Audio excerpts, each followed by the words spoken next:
Bienvenue dans les marchés en action, le podcast exclusif de Trading en action. Pour décrypter l'actualité économique et boursière, vos animateurs Frank et JF. Vendredi 31 octobre, bienvenue au marché en action. Bon matin Frank, bon matin tout le monde. Bon matin, JF. Comment vas-tu? En cette belle journée d'Halloween, il fait très beau dehors. Ça va très très bien mon ami. Écoute, la chaloupe est prête, on peut aller se promener dans les rues. Exactement, ouais. La pluie qui fait dehors, ça va pas être un super beau Halloween pour mes enfants et nous autres. Mais bon, c'est pas grave, c'est pas la fin du monde. De toute façon, les bonbons, c'est pas bon pour les dents. Donc, ce matin, pas beaucoup d'activités. On a terminé la ronde des, c'est pas mal là, des résultats financiers. Il va juste rester simplement Nvidia comme autre grosse compagnie qui va rapporter en novembre. Sinon, on a eu Apple et Amazon qui ont somme toute. Amazon a mieux fait que Apple. Apple est parti négatif 5% et a remonté jusqu'à positif environ 2-3% ce matin suite à une prévision optimiste pour le mois de décembre. Mais il faut faire attention, Apple a beaucoup monté et les ventes à l'international, notamment en Chine, n'étaient pas très fortes. Amazon, lui, par exemple, il n'y avait aucun red flag, aucun drapeau rouge. Les résultats financiers étaient excellents. Croissance de son Amazon Web Services qui était très forte. Croissance de revenus de 20% qui était meilleure qu'anticipé. Donc, lui était un peu là, à la traîne par rapport aux autres. Commence un petit peu ce matin, là, déjà pratiquement 10%. Donc, le monde a aimé ses résultats financiers. Ce que j'aime pas d'Amazon, c'est souvent, lorsqu'il y a des bons résultats financiers, le stock monte et après une couple de jours, il fade tout le mouvement, il s'en va à la baisse. Et on semble pas avoir de continuité là, pour Amazon. C'est ça. Les résultats financiers sont terminés. Donc, lorsqu'on parle des résultats financiers sur le côté américain qui sont terminés, ça commence sur le côté canadien la semaine prochaine. C'était aussi cette semaine, il y en avait une coupe, mais c'est vraiment à partir de la semaine prochaine que les résultats financiers côté canadien commencent avec beaucoup de compagnies qui vont avoir leurs résultats financiers. Ce matin, on avait Canadien National, résultats financiers qui étaient somme toute quand même très bons. Donc, on va voir si le marché va donner une chance à ce genre de stock-là parce que, à part les technos, même si on a eu des bons résultats ailleurs, ça n'a pas été fantastique non plus. Je veux dire, j'ai beau regarder, tu sais, par exemple, hier, Starbucks avait des bons résultats financiers. Même à ça, a fini down quand même pas si pire, 2-3% parce que justement, c'est le secteur de la consommation aux États-Unis n'a pas la cote. Est-ce qu'il va y avoir un renversement de tendance au mois de novembre où la saisonnalité de ces stocks-là est très forte? Peut-être. Tu sais, c'est le Black, l'action de grâce, Black Friday, Cyber Monday. Donc, beaucoup de consommation. On arrive proche des temps des fêtes. Tu sais, donc, est-ce qu'on va avoir un petit rallye du côté des secteurs de consommation avec une saisonnalité normalement qui est très forte? On verra. Je serais pas surpris qu'on en ait une.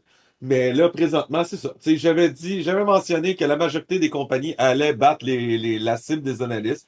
C'est exactement ce qui est arrivé. Pas de surprise de ce côté-là. Les analystes étaient très pessimistes, notamment à cause des tarifs.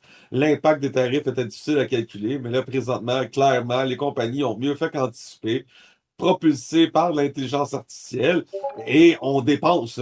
On dépense beaucoup, beaucoup. Amazon va dépenser 125 milliards dans tout ce qui est recherche par rapport à l'intelligence artificielle et autres.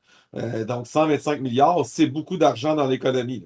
Donc, tu sais, on est prêt à dépenser. Les compagnies ouvrent leur portefeuille, on dépense, on dépense, on dépense. Il faut simplement s'assurer que ces dépenses-là vont être rentables dans un avenir quand même rapproché, parce que sinon, on va lever de la dette et on ne sait jamais ce qui peut arriver.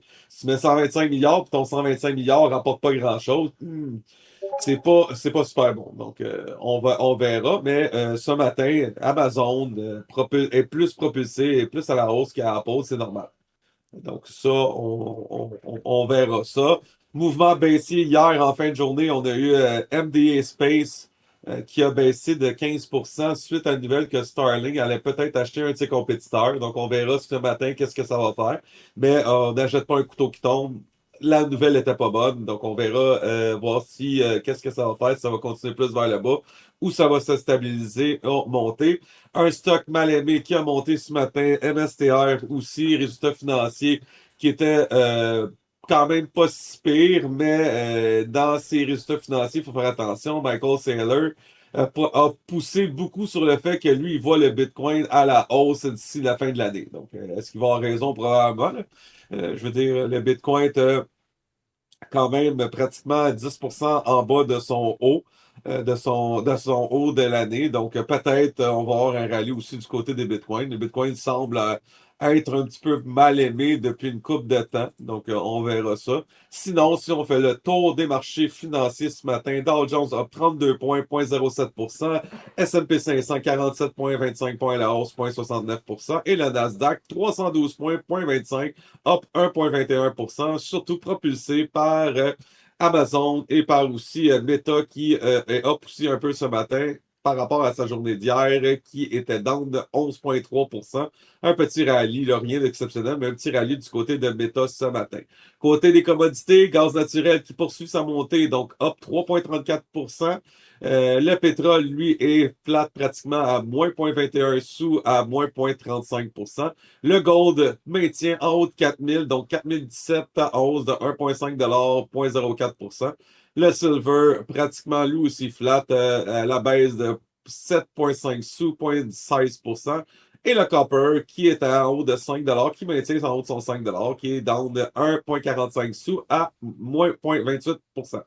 Bitcoin, donc les cryptos, 109 482, up 1,06%. Le Bitcoin, l'Ethereum est up 0,83% et le Solana est up 0,99%. Donc, on voit qu'il n'y a pas de mouvement euh, super là, des marchés ce matin, à part le Nasdaq qui est up 1,20% à cause justement des résultats financiers d'Amazon qui sont excellents. Mais sinon, là, pas de mouvement là, qui anticipe une très grosse volatilité sur les marchés ce matin. Euh, J'avais mentionné blackout period, donc qu'est-ce que ça veut dire blackout period? C'est pendant les résultats financiers 2 semaines avant, majoritairement, les initiés ne peuvent pas vendre ou acheter de stock et on a aussi le fait que les compagnies ne peuvent pas racheter leurs actions. Donc là, maintenant, c'est parti cette affaire-là.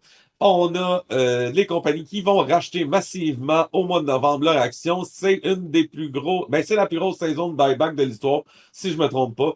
Donc, on risque d'avoir pas mal d'acheteurs, un plancher d'acheteurs.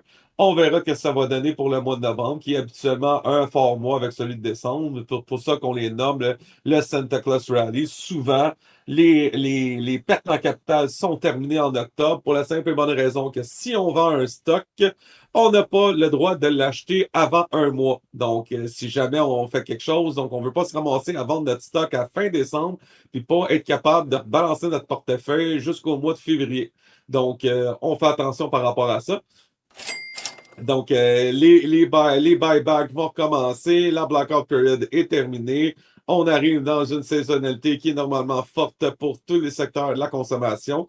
Donc, on va regarder les titres qui ont mal performé au cours de l'année et peut-être moi, normalement, j'y joue plus un petit peu vers milieu novembre, fin novembre. Il faut vraiment essayer de timer quand est-ce que le rallye du Père Noël va commencer, le Santa Claus Rally. C'est pas toujours les mêmes dates. Là. Des fois, il commence un petit peu après le Black Friday. Des fois, il commence avant, mais on va regarder sur les opportunités. Donc, on n'attrape pas des couteaux qui tombent. Par exemple, je ne serai pas long de Chipotle parce qu'il y a une saisonnalité peut-être sur Chipotle.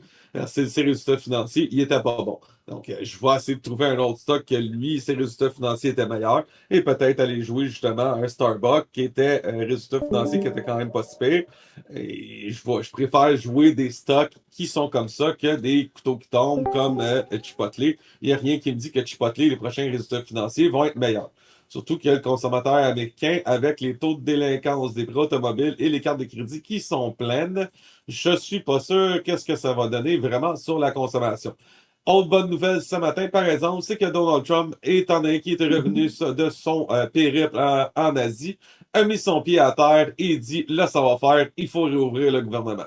Donc, on va voir ce que ça va donner. Ben là, il y a une volonté de réouvrir le gouvernement. Il aurait pu l'annoncer aujourd'hui.